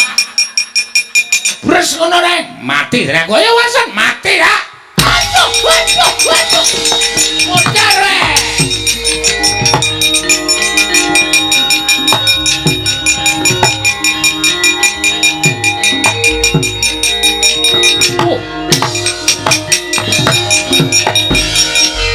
Ayo sambato. Ora bakal kula mundur. Kowe ora mundur tekaning pati. Kowe ora iso ngantem aku iso ngantem karo kowe. Tekaning pati. Truk. Kabulator. Nggon ngendi? Wah, kowe ora paham. Kono kuwi anggere nang banyune ya kono kuwi. Kabulatore kono kuwi kepruk sak banter-banter. Mati dereng aku. Waduh. Wah, ayo kang ya. Wah. Oi.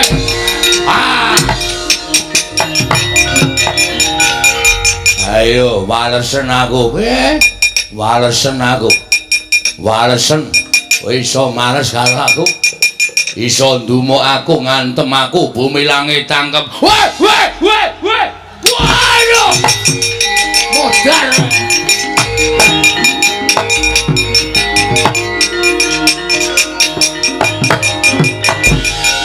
Pecah kula wong.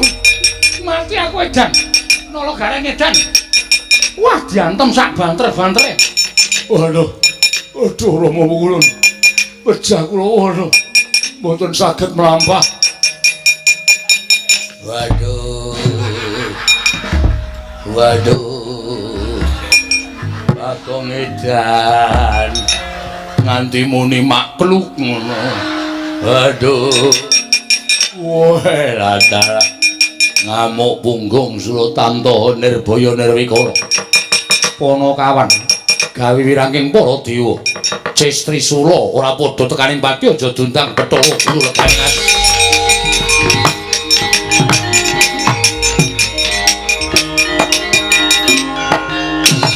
Waduh. Wes.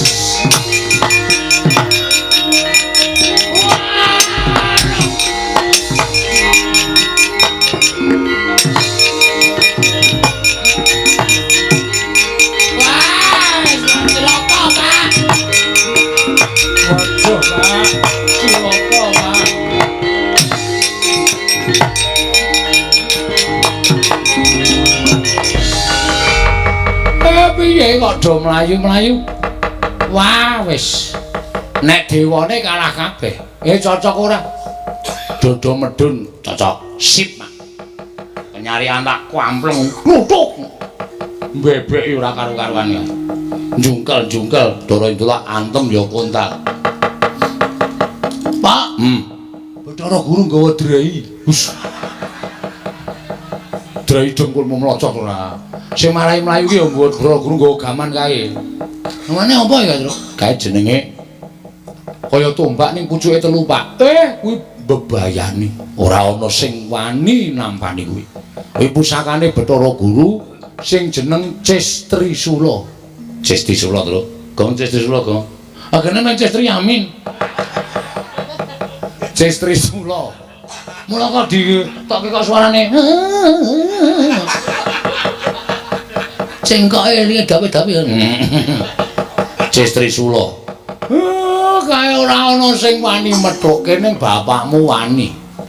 Ngene bapak mati, ngene bapak sedo. Pendem ya, Pak ya. Hus. Apiye meneh wong mati e? Kok karo bapakne kaya ngono to, Gong. Kon piye nek mati? Nek aku mati kok ora sida mbangun desa. Waduh, wis ora ketemu Pak Bina. Cilaka iki to. Ha iya. Kudu sing mbangun desa iki. Pak Bina ora ono. Anu den baku sing aso. Iya. Ha iya jawab. Kowe do tengok kene. Bagong Petruk gareng tengok kene. Bathara Guru aku tak neng kene kok ora tekan kene dhewe wong.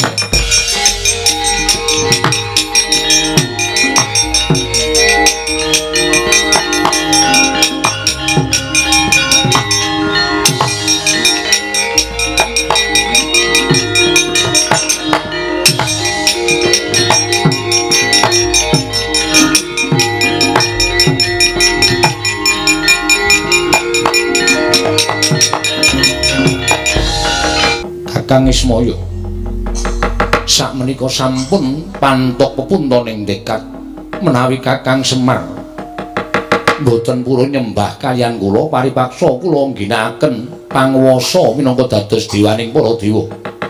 Kakang Semar saat majanipun badhe kula tegakaken Kakang. Mbok sabar to Manikmaya. Dipeto nganggo nalar sing ganep ora sak kepenakmu dhewe ngono kuwi.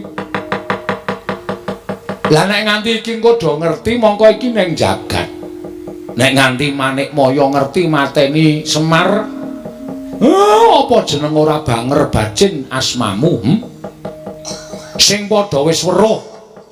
Lah jare Semar iki kakangne Bathara Guru kok malah kakangne dipateni adine. Apa jeneng kowe ora ngreksa marang kalindraning Jawatamu? Apa jeneng ora kowe ngreksa marang asmamu? Aja nuruti karo mubal babaling nepsu, mubal babaling kekarepan. Nek kowe kepengin aku nyembah, iya aku tak nyembah. Ora apa-apa. Wong sedere kowe kuwi ratu ning dewa, aku ming derajate wong cilik ming Panakawan. Wajibe ya pancen kudu nyembah. Ning ora neng kene to, kowe jaga asmamu, aku tak ngreksa jenenge Semar. Menika saestu Kakang. Aku kok tau goro ki goro kapan? Lajeng keparingipun Kakang Semar neng kayangan. Wonten kayangan. Aku tak nggawa anakku gareng karo Petruk neng kayangan men do weruh kabeh dewa-dewa. Anak-anakmu nek Semar nyembah karo Bathara Guru, Semar ora duwe niat wani karo Bathara Guru. Menika saestu. Tenan. Gareng melu, nggih, Pak. Petruk melu, nggih. Aja wedi mati. Mati neng kayangan ra apa-apa, sendika, Pak. Pak aku piye, Pak? Kowe nang omah wae. Engko ndak ora kelakon lemu bangun desa. Waduh, kancaku sapa, Pak? Engko golek kanca. Terus melu kowe. Aku melu kowe. Gareng melu kowe. Wong telu lunga. Heeh. Rampunge kewajibanmu bangun desa, mengko rak. Kowe isih dibutuhke dening para masyarakat padusunan kene. Nek ora bali, ora apa-apa. Teges aku mati. Waduh. Ngopo kok jewek-jewek iki? Aku arep wani karo bapak ning aku sayang karo bapak, Tru. Ayo wis ben. Kadang barang kok ya mati. Ayo nderek bapak kaya. Alah, Reng. Ora kesaur utangmu. Wis ben kok wis tak ikhlaske. Kowe barang ya mati to. Asik. Lho. Kok asik iki piye? Bojomu ayu e. Oh. Cahe Dian. Aku pancene Dian. Mau gedeng ora. Kowe tenan saestu Kakang Semar. Aku kok ngapus iki. Wis to, ayo. Dina iki budal bareng. Aku tak ngejak anakku Garing karo Petruk Bagong meneng rampungke gaweane. Nanging menawi mangke Bagong sampun rampung pedalanipun badhe kula pethuk, kula inggahaken wonten ing kayangan. Kula sampurnakaken sareng kalian panjenengan kula susulaken kalian kadang-kadangipun ala Garing lan Petruk. Sangarepmu. Nek Bagong gelem. Bagong kok nek wis rampung bangun desa karo dipethuk karo Bathara Guru. Asik. Kowe arep diunggahke ning kayangan dipateni dicampurke karo Garing karo Petruk. Wis ora apa-apa ora masalah. Sing penting kewajibanku rampung kabeh. Wis ora bakal piye-piye aku. Nggih, kula ngestaken dawane ngestu lho dipethuk lho. Iya, ulun pethuk. Nek saged bertotosa. Lho, monggo Kakang Semar kula dherekaken minggah dhateng kayangan. Ayo.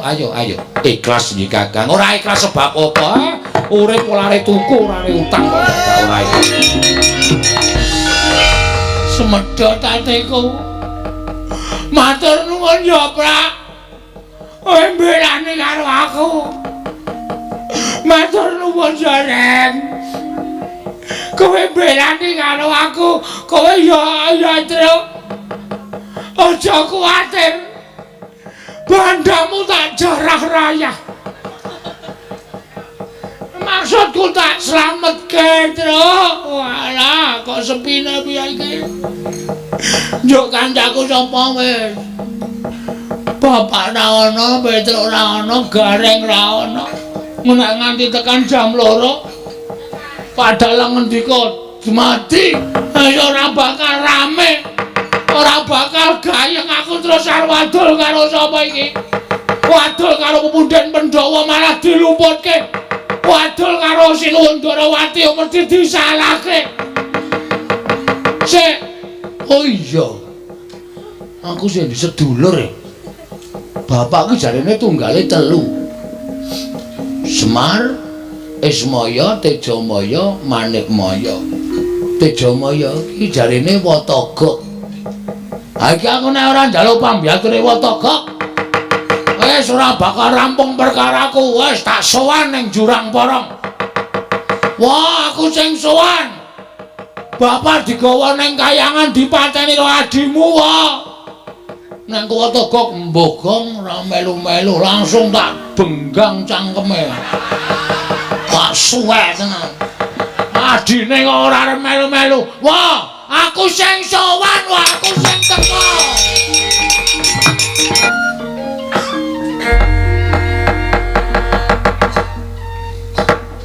Jane ana ngapa to, Kang? Tak sawang kok pirang-pirang dina iki Kang Togok ora jenak. Pendak-pendak tak jagongi ora tau paring pangandikan. Wong biasane kowe kuwi nanggre aku tengok dek, kowe tengok dek langsung kula trima jinuwun ngono kae. Ning kok ora kaya biasane kok meneng wae iki jane mikir apa Togok? Lung. Aku ki jane ya wis wong tuwa. Nek arep tak kandhake kok rasane isin. Wong aku ki arep kaya ngene wis tuwa, tur dasare aku wis wareg. Mangan gempalaning jagat legiasining kahanan. Ha iya, lah kok susah ki ngapa? Mbok wis sak titahe kok digawe ngene ya manut, digawe ngono ya manut. Wong sing jeneng awake dhewe ki ana sing murba masesa ya kuwi Gusti Kang Maha Suci. Mula ora usah dadak pikiran werna-werna, ora usah dadak penjaluk sing aneh-aneh. Sak murwate mengko ndak dikira cecak nguntal cagak. Cebol gayu wulan wuta ngitung lintang tangeh kelakone cepak wurunge kok. Ora perkara kok aku duwe penjaluk ki ora. Lah gimana? Aku ki wah piye ya lung arep ngrembug iki janjane sepele. Ngene tok tak gagas-gagas kok saya grantes neng pikir. Lah apa mulane omong? Aku ki 3 dina kepungkur jemuah kliwon wingi. Heeh. 3 dina kepungkur? Heeh. Kuwi dinane sapa wong aku saiki lagi Selasa kok. Ceritane ngono kuwi. Heeh. Kuwi aku ngimpi. Ngimpi apa? Dulurku lanang kok kayane pirasatku ora apik ya, Lung. Kose ngimpeke aku. Ora. Lho, dulurmu ki sapa? Wong nyatane kowe tak kancani urip seprono-sprene ya mung karo aku, ora karo sapa-sapa. Ngalor ngidul ya karo aku, gulang-gulung ya karo aku. Kok kowe muni nek dulurmu lanang kuwi tak impek-impeke elek iki, aku apa piye kok? Udu. Ora ya ngerti to aku kuwi ndek sedulur Adi ning tanah Jawa. Oh, Semar. Ismaya. Heeh. Ngapa Semar? Tak impeke kok ora apik. Semar ki lelayaran numpak baita, ning kok ora ning segara, ora ning Bengawan, ora ning kali. Neng kolah. Ora. Jeneng kapal kok ning kolah nyocok cengelmu iki, Pak. Rasae masih lega. Biasa wae wong sing jeneng omongan ki ya diselani nganggo gojek ngundak sepaneng. Lah iya. Lah terus Semar lenite kapal nendi? Semar nite kapal ki kok ning kawah Candradimuka. Loh. Ning kawah Candradimuka? Heeh. Mongko bengok-bengok.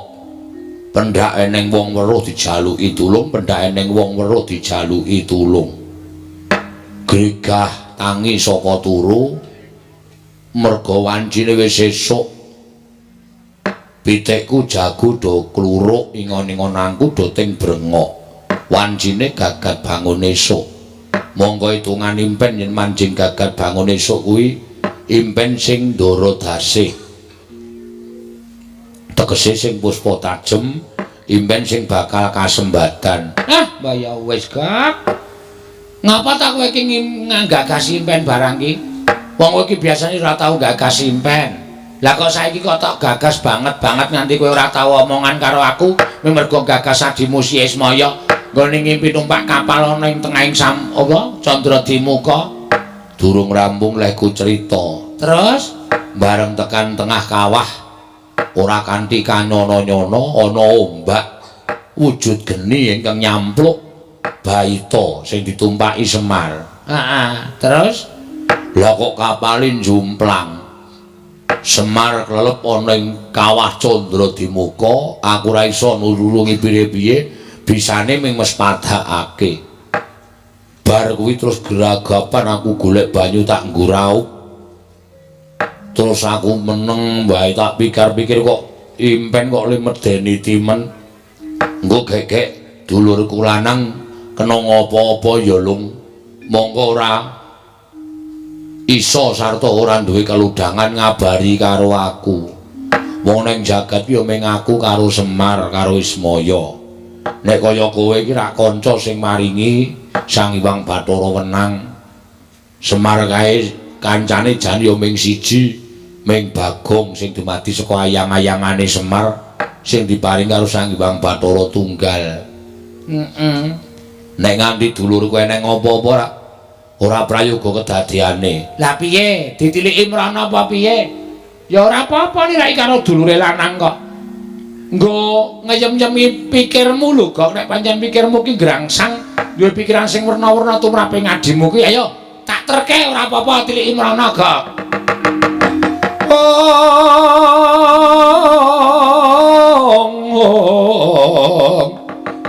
Dendong saengga praja busekan kang pratangga dereng ngantos paripasami Bawacana kasaring mlajar-mlajar nenggeki Lurah Bagong ingkang prapta wonten ing padusunan Jurang Para. Iki Lurah Pangling rak Bagong to. Padhe heeh. Lu ngopo? Ora kaya biasane kowe iki sowan ning kene kok teka-teka kok malah sajak kaya wong bingung. Wedan tambah sugih kowe. Iya. Ya nderekke ratu-ratu sabrang kaya Gong. Ora le nyolong. Hus. Boyo sing apik nek apa pakdemu ku kundang tau tate nyolong po. Ya syukur nek tambah sugih. Waduh. Nek tuku kapan e, Pak? Kok di jam dinding gede banget kae. Mbok wis rasa tok gagas. Tak ewo. Gelem po kowe? Gelem. Beken engko nek bali gawanen. Tenan? Heeh. Matur nuwun ya, Pak. Ya, ning kae ming plastik. Jame ora obah, ya ming jam 5 terus. Oh, biyen nek upama dikeprokke kowe, Pak. Wah, senengane kowe iki nek njaluk dikai nek diblakani nesu. Anggo abrak apa? Jam plastik kok diwenehke ora? Ora ngopo, eneng ngopo wak gawe tratapan pakdemu. Apa? Ngopo? Aku amatur karo kowe, Pak. Ya Ismaya. Heeh. Iki mau digawa nang kayangan. Njaluk Semar kaya nyembah karo panjenengane. Semar arep nyembah. Ning aku sing mengeng. Oh, Aku ora tegel ya bapakku dingonone. ha iya, tur dasar ya tuwa bapakmu ro Bathara Guru. Ha iya. Nesu Bathara Guru ngetapke para Wadyabala Dewa. Wo. Krija Sang Bagong. Waduh, Dewa tak undurke kabeh. kabeh Ming siji nding sapa? Yang Madipati. Penyarian kalah karo Gareng mergo penyarian ora nggawa cap. Oh, iya. Bathara Indra kalah karo apa jenenge Petro. Ayo Madipati arep njabuti wong desa. Nggon aku sikat-sike. Kalah. Kalah. Mundur. Bathara Guru maju ngamuk. Nggawa apa jenenge? Apa wong kae pusake gede apa? Lah sing bentuke kaya ngopo? Sing pucuke telu lho. Cis Trisula. Udu es. Cis. Kok es ora? Heeh, Cis Trisula. Aku Gareng Petro mundur berlindung di bawah ketiak bapak. Bapak wangsulan, Bathara Guru adreng arep mateni kabeh sing nang kono. Bapak muni sabar, Bathara Guru. Nek kowe kepengin mboyong karo aku ayo, aku dipateni munggah ning kayangan aja ning kene. Nek ditonton piye akeh, kowe ora iso ngreksa jenengmu. Bathara Guru kok mateni Semar iki rada. Lho, Bathara Guru kok mateni kakangne dhewe. Mula terus bapak duwe penemu nek ayo aku nek arep panteni pantenono ning kayangan. Dadi ora ana wong weruh, sing weruh ming dewa-dewa tur ora wani tumindak apa-apa mergo dewa-dewa do wedi karo kowe. Bapakmu ning ngono. Heeh. Bapak saiki munggah nang kayangan karo Gareng karo Petro. Aku kon keri nang donya, jarene kon ngrampunke lek arep duwe gawe bangun desa. Weh, ngono ta? Heeh. Lah terus kowe mrene ngopo? Mrene njaluk tulung karo kowe, Pak Togok. Aku ditulungi bapak digobali ya, Pak. Nendi? Nang omah. Sampeyan tak tuwa dhewe to. Jare mbiyen sampeyan karo bapak karo Bathara Guru ki kedadian saka telek. Us.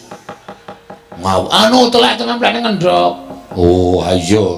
Sampeyan kulite, bapak putihe, Bathara Guru kuningane, ha to? Heeh. Teleke dadi mbilung. Persetan. Oh, basa Indonesia ora. Ana kuwi tulungi ya, Pak. Gong. Nah aku sing nulungi mengko ndak aku dikira wong tuwa sing melu-melu perkarane bapakmu karo Manikmaya. Ha terus? Aku ora iso nek kon munggah ning kayangan. Wow, aku nggo catet lho. Kok nyatet cangkemmu ya, Pak? Sik. Wah, mak teratap aku. Aku iki wong ora tau sembrono ya. Ku nek mencret terus nyatet cangkemku tenan. Iki serius iki, nek ora gelem ngewangi anakku, ora gelem balekke bapak, asli tenan catet. Tak benggang nggo kunci Inggris sangemu. Men saya amba. Sik. Aku ora gelem ngewangi ning iki aku duwe cara. Caramu piye? Sing ngewangi kowe dhewe wae.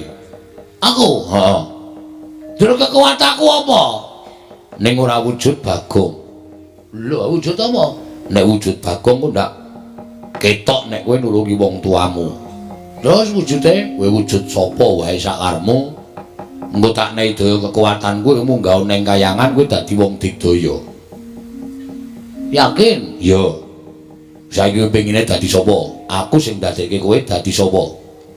Dosamu kok? Moh. Iki Ratu Angkara Murka kok dadi ya sing apik-apik. Dadi sapa? Milya. Setyaki. Mah, ndak jotosan terus aku gang. Ah sapa?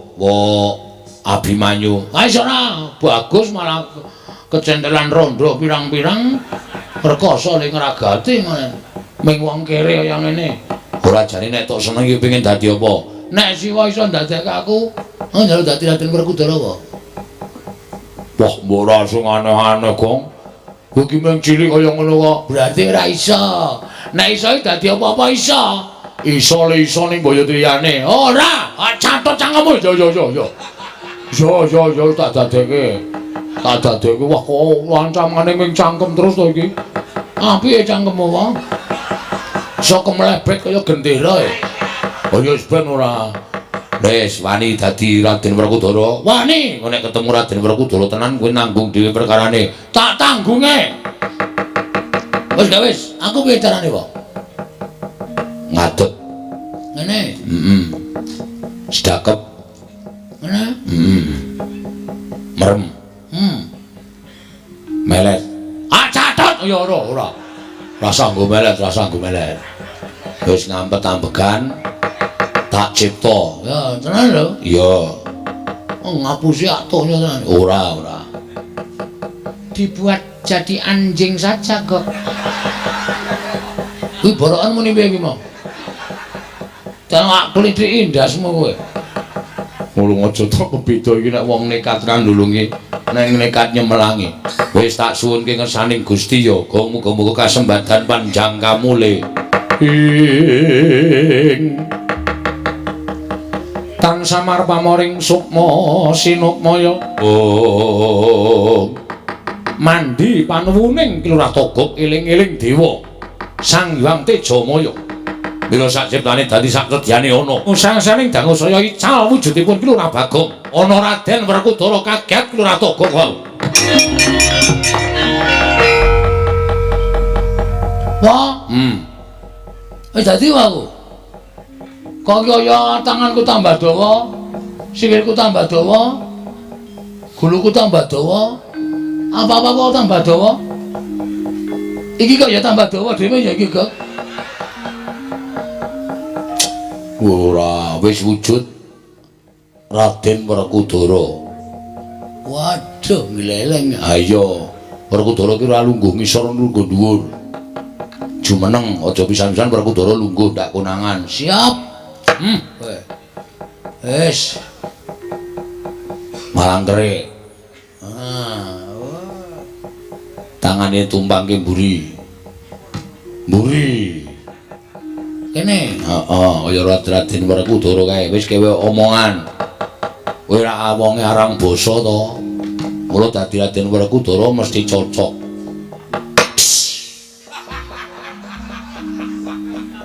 Ngopo kuwi? Werkudara iki nek omong ngesese. Aku kaya ban gembos madhes ngono. Ngono. Wah. Ora wangun, Gong. Gedhe kok ya suarane. Iki paling gedhe. Ngampet iki pisan. Swara wetenge. Coba digedhekke meneh, didhemke mbok menawa ana regetane.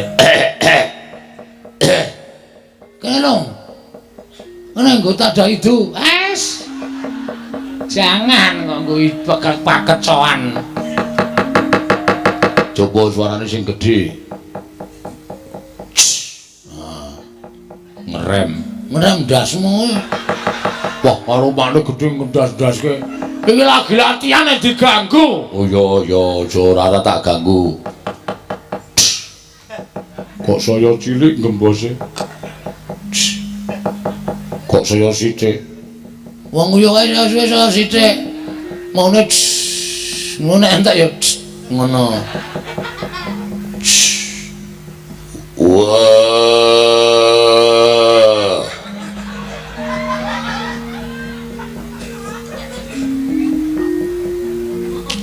jlimer jlideng jlideng kakangku kok kayane kurang gede kong tok sik wah saya sithik pisan wah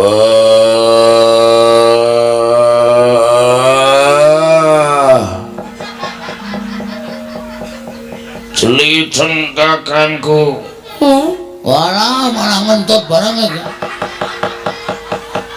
nampet tok ya angel dadi ganti wae Gok ganti Ndara Kresna wae moh wis ora iso wis sane kuwi ya kuwi waduh iso konangan ya bahasane biasa wae ya iso karmu wah kuwi nang ngene iki mung sithik iki soal iki wis tak kelumpuke terus tak plesuke tuk ngono wah ngono ta wah Toko. Waduh, ketara lho. Ben modar. Konangan sing asli tutuki modar. Sing gandem. Wah. Toko. Jatuh guru.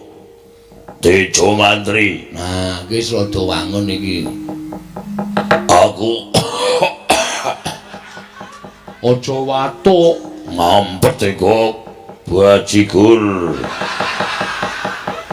Angel ra jaman-jaman sana kangelan aku. Wah ya sakaremu ora. Wah. Ora nrimake ponokawanku. Semar Garek Petruk digawa ning kayangan. Toko nyilih cangkemmu. Warga ngopo to ya? Pengestana kok aku arep munggah ning kayangan. Medal pundi? Metu undak-undakan. Kayangan ora ana undak-undakane, kok ora dipasangi lip. Lip-lip napa ora? Kaya ning pundi mawon lip-lip ora. Pun kek Ndara Werkudara tindak teng kayangan Matekaji Bandung Bondowoso. Wega sebabe nek ketemu Rara Jonggrang Aji-aji ora bakal mandi. Ngono iku aji-aji ampuh. Bathara Guru. Wah. Dan. Iki aku nak njaluk ganti piye kok? Yo ganti-ganti ning aja ganti sing anu. Anu ganti Ndara Janaka wae. Oh iya. Guys, aku rekoso iki lho nggawa awake rekoso abote ra jaman-jaman. Wis aku tak sedekap. Yo. Mulak malik engko nek balik Janaka ora iso nyuwara nek malik meneh aku mau lho. Ora aku Janaka yakin sip. Oh iya. Top iki nek Janaka. Bisa tak nggae cewek-cewek. Waduh kaya. Ya wis tak dongake. Anu wae, nekula wae. Oh ya Janaka wis dah. Mlorok mripate. Mesake. Aku senane ora positif gonta-ganti. Wis kok wis aku nganggo Werkudara rekoso e. Yo tak dongak-dongake lakon penjangkam. Wah, wis malih. Wis malih toge. Wis. Lam-lam berjiwatan. Boyo mira boyo ingsun sun permak kathoke jin. Kowe iki dadi apa-apa ora wangun ya, Gong. Wis ngono kuwi wae. Togok pripun Ndara? Nah, linggung ngisor Togok. Aku bendaramu. Walah-alah, gawe aku ya ngrekasake. Ora sangger sura tak catut cangkem. Janaka kok nggo catut iki cara ngendi? Kiai Catut Pambelah Jagat. Pusakaning Raden Janaka Togok. Nggih, pun kek minggah teng kayangan adi kula Semar dislametke. Iya Togok.